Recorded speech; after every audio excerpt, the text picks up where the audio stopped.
شركة guryaha منازل ريال استيت ayaa iyadoo aad ugu faraxsan waxa ay si gaar ah idinku soo dhaweynaysaa idin soo bandhigaysa dhismayaasha dhaadheer oo markaas dhismahaasi dheer uu yahay dhismaha la yiraahdo Tower 5 oo 2 kiiloomitir oo kaliya u jira magaalada Dubai ee Sultanka Imaaraadka Carabta dhowr daqiiqana u jira oo aan ka fogeyn New Dubai Metro Line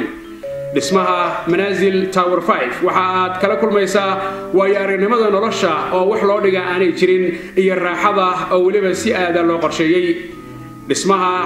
sarahaasi mataanaha ah ayaa waxay ka kooban yihiin laba qaybood oo aad u ballaaran oo waliba qayb kasta ay leedahay soo dhaweyn aad u ballaaran oo ilaa 12 mitir waxaana laga sameeyay oo lagu qurxiyay waxyaabo kala duwan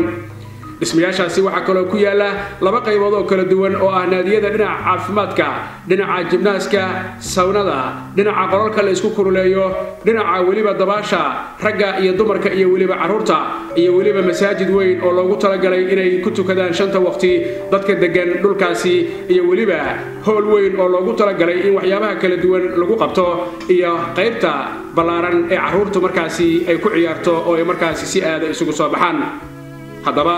waxaan oran karnaa منازل ريال استيت waxay idin haysaa guryahaasi dhaadheer iyo agabkoodii oo u dhan iyadoo waliba ay idin sheegayaan in ay jiraan qiyaastii kirada ilaa 12% iyo waliba raasumaalka oo ay helayaan dadku 20% taas oo markaasi la soconaysa tikidkaaga soo noqoshada iyo laba habeen oo lagu ballan qaaday halkii aad seexan lahayd oo aad u wanaagsan aadna looga shaqeeyay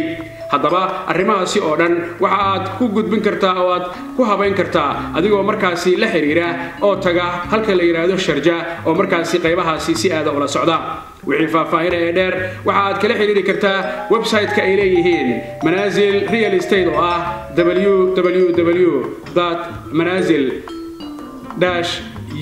www.manazil-uae.com haddii kale la xiriir wakiilkooda waddanka UK oo markaasi aad kala xiriiri karaysid Homes for Dubai